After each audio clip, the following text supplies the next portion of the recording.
the same thing with Goldsmiths and Rolex. Again, you got bad luck with that stuff, haven't you? I got burned. I bought a Daytona for £9,500, or I think it was £9,800, and that would be what at the time, about $12,000–13,000.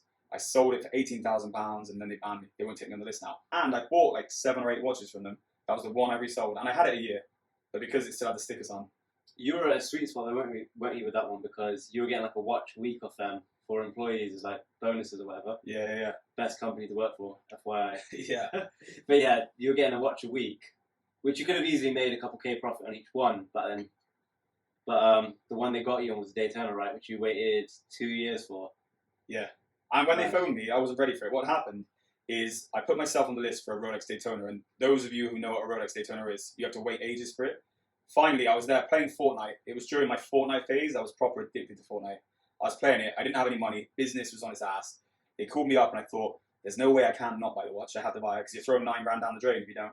And they won't call you next time if you they take won't call it. me. So you're like a time waster. Yeah, you've got to be the yes man, haven't you? Yeah, you got to take whatever they give you. Yeah, and I bought it knowing that I couldn't afford to keep it. I kept it for like the confides of getting my guarantee card back. And as soon as it came back, I needed the cash. I sold it, but then lo and behold, they banned me.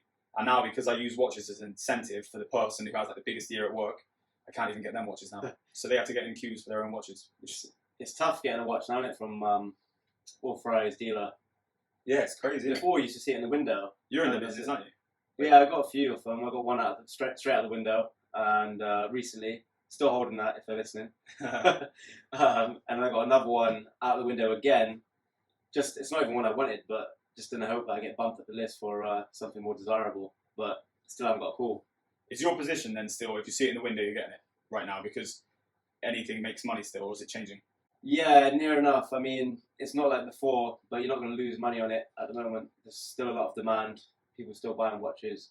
Just not for the crazy markups they used to back in pandemic times. Yeah.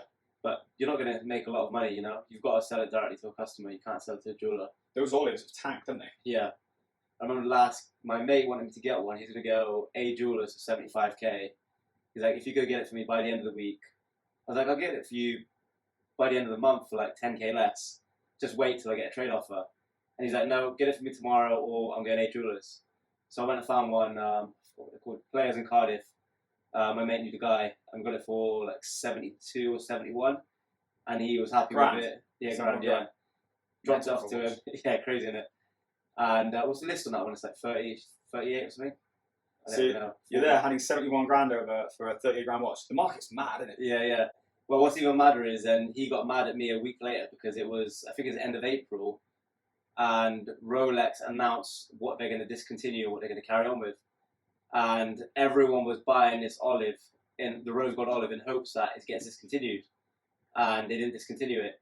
So it literally tanked from like 75k peak to about, well, you can get it for like 38 now. Do you reckon that's like a Rolex strategy? Because they saw like, because that watch single-handedly was kind of messing up the watch price market, wasn't it? Because that became like the golden egg of like, oh yeah, that's, and it was pinning up the prices of the other watches. Yeah, everyone's like, Rolex is a great investment, outperforming the banks, outperforming Bitcoin, outperforming gold, whatever. Yeah. I keep seeing people put up that it's outperforming S&P 500. No, it's not though. No. That was old. Maybe for a short period. You bought it. You can say that about cars. Yeah, but you can't get it at retail, so you're not going to outperform the S&P. No.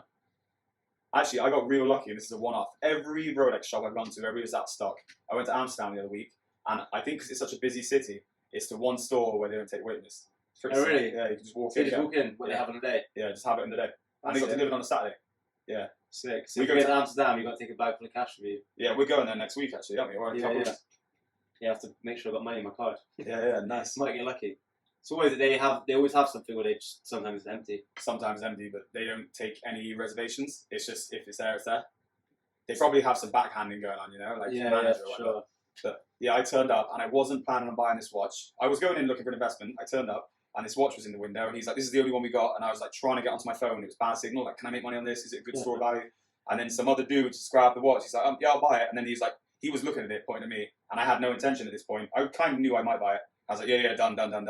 Because someone else was looking at it, I thought, yeah, it's got to be good. That was kind of testament enough to know that my money's safe. Do you know what I mean? Yeah, it's like a FOMO, isn't it? Yeah.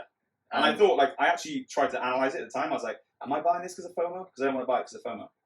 But I thought, yeah, it is kind of because of FOMO, but it's because I see someone else is interested, which means I can sell it. Kind of. Yeah, that's it.